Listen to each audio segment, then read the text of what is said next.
Buffers एक ऐसा विशेष solutions हैं जो रेजिस्ट करते हैं चेंज इन पीएच। आप उनकी पीएच बदलेंगे तो वो कोशिश करेंगे कि उनकी पीएच न बदले। ऐसे दिव्य सॉल्यूशंस कहलाते हैं बफर्स। अच्छी बात है, आप तो ऐसी बातें करें जैसे वो जिंदा सॉल्यूशन है कि वो रेजिस्ट करते हैं, वो कोशिश करते हैं। जो भी है पर कोशिश तो वो करते हैं। कैसे, कुछ एग्जांपल्स देते हैं, आइए पहले उनसे देखिए। मान लीजिए जैसे आप बाइक चला रहे हैं, साइकिल चला रहे हैं, हाँ साइकिल चला रहे हैं, शॉक एब्जॉर्बर्स लगे होते हैं कुछ काफी स्टाइलिश साइकिलों में, ठीक है, और कुछ में नहीं होते हैं।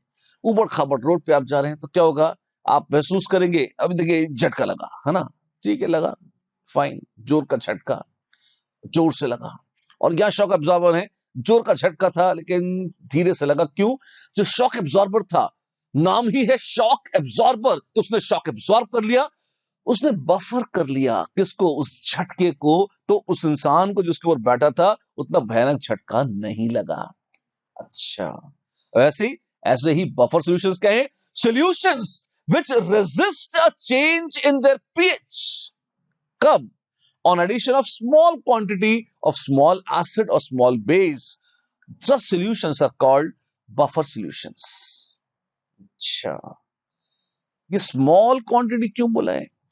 स्मॉल तो बोलना ही पड़ेगा। इसका मतलब ये थोड़ी है कि आप पूरे पर्वत के पर्वत एनएमएच उड़ेल दें, उसमें ड्रम के ड्रम ओलियम उड़ेल दें, भयानक एसिड्स, और कहीं सब एक बूंद बफर ले लेकर, पीएच तो चेंज नहीं होनी चाहिए, क्यों? ये तो बफर है। ऐसा नहीं होता है।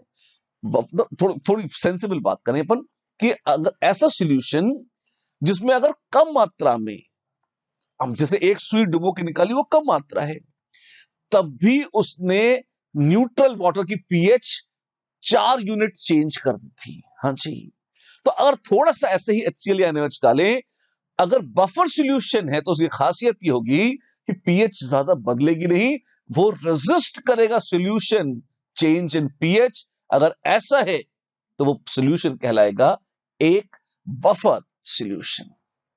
ठीक है, तो क्या पीएच बिल्कुल चेंज नहीं होती? ना ना, चेंज तो होती है। The pH of buffer solution changes, लेकिन चेंज काफी कम होता है। किसके बजाय? अगर बफर नहीं होता तो चेंज ड्रास्टिक होता, अब कम होगा। जैसे मान लीजिए एक जगह है प्योर वाटर और एक जगह है बफर। इसकी पीएच इनिशियली कितनी है? 7। इसकी पीएच इनिशियली कितनी है? 7। और आप इसमें 1 मिलीमोल HCl डाल दीजिए। हाँ जी, तो पीएच 1-1 लीटर है दोनों। इसकी पीएच हो गई, मान लो बदल किया, पीएच फाइनल कितनी हो गई? 3। इसकी पीएच फाइनल कितनी हो गई? वेल 6.9 हो जाएगी। कम तो हुई ना, कम हुई, 84 कम हुई यार। ये देखो 7 से 6.9, 7 से 3। ओ माय गॉड, चेंज आप देख सकते हैं, चेंज इन पीएच कितना होगा तो यहां देख सकते हैं, यहां से महसूस कर सकते हैं। राइट, यह खासियत है बफर की कि वो उतना चेंज नहीं होने देते, बहुत मिनिमल चेंज है, वो बफर कर लेते हैं, चेंज को, परिवर्तन को रोक लेते हैं, मिनिमाइज कर देते हैं। वही चीज जो हमने कहा था उसी को यहां एनिमेशन में बताया है। मामूली पानी है, नॉन बफर सॉल्यूशन है, आपने HCl डाला और पीएच देखें, पीएच एकदम से कम हो गई। ठीक है, बड़ी खुशी हुई जानकर। अब फिर क्या किया, फिर से 8 पीएच वाला है नॉन बफर सॉल्यूशन, देखिए आपने उसमें एसिड डाला, कुछ पीएच कम हुई, ठीक है, 3 यूनिट चेंज हो गई ये पीएच।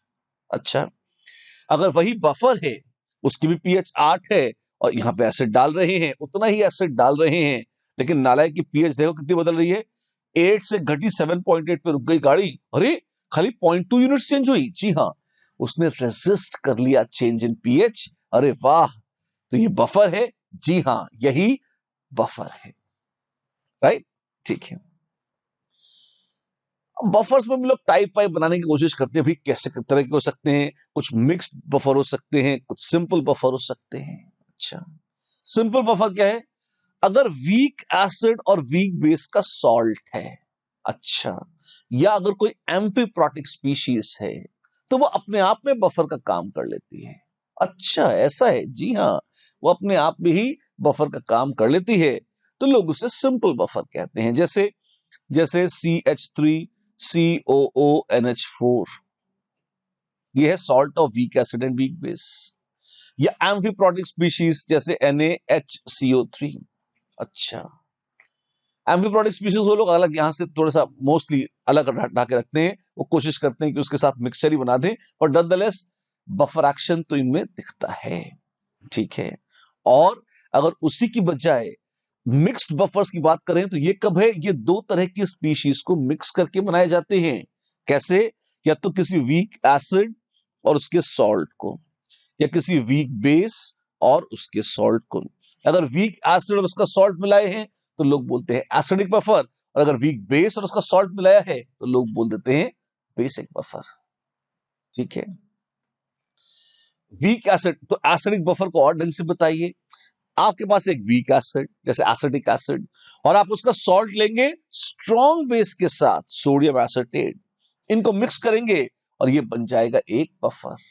पॉलीप्रोटिक एसिड ले सकते हैं, H3PO4 और उसका कॉन्जुगेट बेस NaH2PO4 ले लीजिए, ये भी एक मिक्स्ड बफर है, एसिडिक बफर है।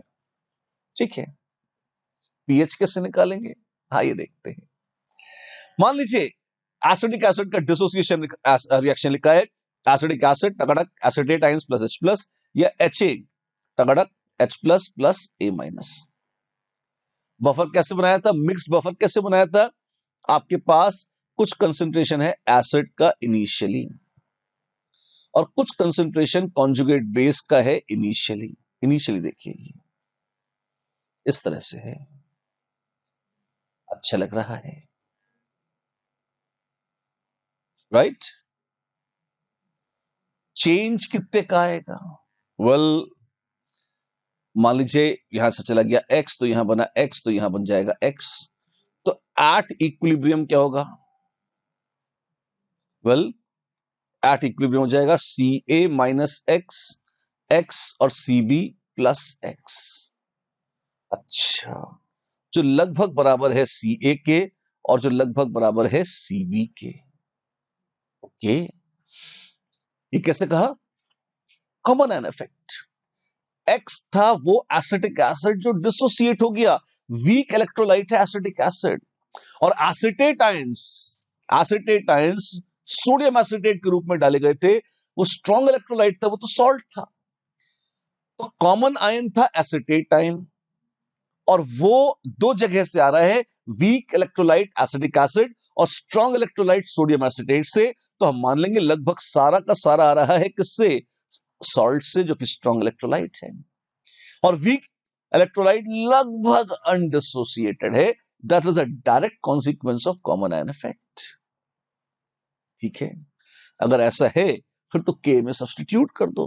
क्या करना है? के बराबर है H plus into A minus upon HA, log लगाएंगे, माइनस करेंगे, पी के ए बराबर PH minus log to the base 10 of CB upon CA, या pH of buffer is pKa of weak acid plus log to the base 10 of conjugate base by conjugate acid के concentration। Wow, ये equation आ गई। जी हाँ, Henderson Hasselbalch equation कहलाती है ये। क्या क्या क्या क्या वैज्ञानिकों के नाम है, मजेदार नाम है, भी दिखा दूंगा लिख कर आपको, लेकिन देख लीजिए प्यार से।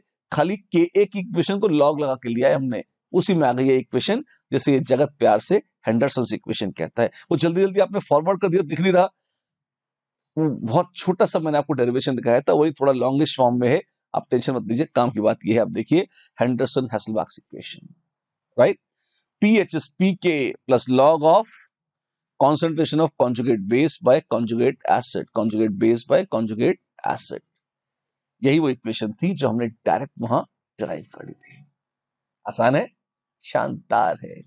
ठीक है, बनाते कैसे हैं जी acidic buffer? Well, weak acid ले लीजिए, उसके साथ सॉल्ट ऑफ स्ट्रॉन्ग बेस मिला दीजिए, बन गया buffer. Mixing a weak acid and a solution of its salt with a strong base, जैसे एसिडिक एसिड लीजिए और सोडियम एसिटेट लीजिए, मिक्स कर दीजिए, बस बफर बन गया। यस, बफर बन गया, और क्या चाहिए? अच्छा, और वीक इलेक्ट्रोलाइट डिसोसिएट कैसे करता है? थोड़ा थोड़ा करता है, जैसे एसिडिक एसिड था, हल्का सा देखिए उसने H3O+ बनाया, फाइन, और वही H3O+ वापस दे गया H+, तो H+ निकलते जाते हैं, जरा सा डिसोसिएट करता है कौन? Weak acid. ठीक है, अब इसमें अगर सोडियम एसीटेट डालेंगे तो क्या होगा? जब आप सोडियम एसीटेट डालेंगे, अब देखिए आपके पास ये एसिटिक एसिड है, और जैसे ही सोडियम एसीटेट आएगा, डू यू सी कि COO- और H+ लेन देन कर लेंगे। क्या? H2O+ को वापस ले लिया किसने? एसिटेटाइन ने, क्योंकि एसिटेटाइन क्या है? एसिटेटाइन कॉन्जुगेट बेस है। एसिटेटाइन कॉन्जुगेट बेस है, और आप देखिए रिएक्शन तो ये था। तो अगर आपने एसिटेट बढ़ा दिए, एक मिनट दोबारा लिखता हूं, रिएक्शन जो था Ka वाला भैया, वो तो ये था CH3COO- प्लस H+, ऐसा था। और आपने एसिटेट बढ़ाए तो इक्विलिब्रियम बैकवर्ड शिफ्ट होगा, अपने साथ H+ ले जाएगा। यही दिखाया एनिमेशन में, वो अपने साथ H+ ले जाएगा, H+ आयन का कंसंट्रेशन घटा देगा, पीएच बढ़ जाएगी। कॉन्जुगेट बेस ऐड किया है तो पीएच तो बढ़नी भी चाहिए थी। ठीक है, तो मिक्सिंग अ वीक एसिड, तो एक तरीका था weak acid plus salt with strong base, ये मिक्स करो। एक और टोटका है, क्या? मान लीजिए मेरे पास एसिटिक एसिड है, ठीक है, क्या आपको अंदाजा है कि अगर बेस मिला दूंगा तो एसिड और बेस रिएक्ट करते हैं क्या? अरे पूरा फुल रिएक्ट कर जाते हैं, पूरा रिएक्शन होगा, हाँ ऑफ कोर्स। तो ये बन जाएगा CH3COO- प्लस पानी। ठीक है, बन जाएगा CH3COO- प्लस पानी। ठीक है, मान लो 1 मोल है मेरे पास, कुछ नहीं है शुरुआत में, ये सब छोड़ो, है ना, मेरे पास सिर्फ एसिटिक एसिड था 1 मोल, और मैंने उसमें आधा मोल NaOH मिलाया, ना ये था ना ये कोलिमर को। इनिशियली चेंज क्या आएगा? वेल, एक था राजा एक थी रानी, दोनों मर गए, खत्म कहानी। न्यूट्रलाइजेशन तो पूरा रिएक्शन होता है, वो आधा अधूरा इक्विलिब्रियम नहीं होगा, फुल टू रिएक्शन हो जाएगा। तो एसिडिक एसिड बचा कितना है? वो बचा है 0.5 मोल। OH- तो खत्म से ही हो गए, और एसिटेट आयन कितने बन गए? 0.5 मोल। गौर फरमाइए, अब आपके पास बहुत सारा था एसिडिक एसिड, आपने कम मात्रा में डाला है स्ट्रॉन्ग बेस NaOH, जो डाला है वो न्यूट्रलाइज करेगा, रिएक्ट करेगा, ठीक है। एक्सेस में बच गया है वीक एसिड, और कुछ मात्रा में बन गया है उसका सॉल्ट विद स्ट्रॉन्ग बेस। क्या है ये? यही तो टफर, हाँ बफर है। अच्छा, weak acid with a lesser amount of strong base मिला दे तो भी बफर बन जाता है। देखिए आप, बन तो जाता है। तो एसिडिक एसिड और NaOH मिला के बफर बनेगा, हाँ, पर शर्त है NaOH एसिडिक एसिड से कम होना चाहिए, कुछ अनरिएक्टेड एसिडिक एसिड बचना चाहिए, और कुछ नया ताजा तरीन सॉल्ट बनना चाहिए। अगर ऐसा है तो वो बफर बन जाएगा। ठीक है, और क्या होता है एसिडिक बफर की तैयारी में? वेल, अगर आपके पास है भी, एक तो था अपन ने Ha और A- मिला दिया, मेथड 1। सेकंड में हमने ढेर सारा Ha लिखा और कुछ कम कम OH- मिला दिया, तब भी जी लेंगे हम। अब तो उसमें Ha का यूज कर लिया हमने, क्या A- का यूज नहीं कर सकते? कर सकते। क्या करेंगे? इसमें स्ट्रॉन्ग एसिड डाल दीजिए। अच्छा, तो क्या होगा? टोटल रिएक्शन होता है। क्या बात कर रहे हैं आप? हाँ बिल्कुल होता है, मैं करके दिखाता हूं आपको। CH3COO- है मान लीजिए, प्लस HCl आपने डाला, और मुझे लगता है रिएक्शन होगा CH3COOH प्लस NaCl। ऐसा लगता है आपको? हाँ हो सकता है ना। अच्छा, एक बार आयनिक फॉर्म में लिख के देखूं, CH3COO, स्ट्रॉन्ग इलेक्ट्रोलाइट्स को अलग कर दो, क्योंकि वो फुल्ली डिसोसिएटेड होते हैं, और वीक को रहने दो क्योंकि वो डिसोसिएट नहीं होते।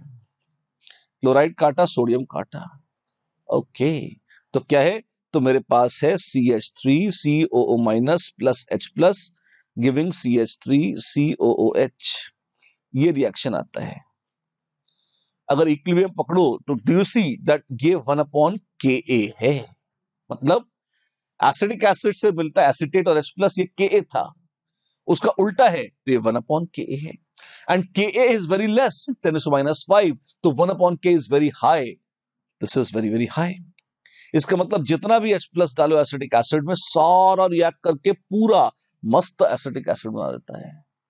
अच्छा, फिर एक काम करते हैं, क्या ढेर सारा लेते हैं ए माइनस, मान लो 1 मोल ले लिया, और जरा से लेते हैं मान लो 0.4 मोल H प्लस, 0.4 0.4 0.4, तो ए माइनस बचा है 0.6 मोल, H प्लस लगभग खत्म हो गया और HA बन गया है 0.4 मोल।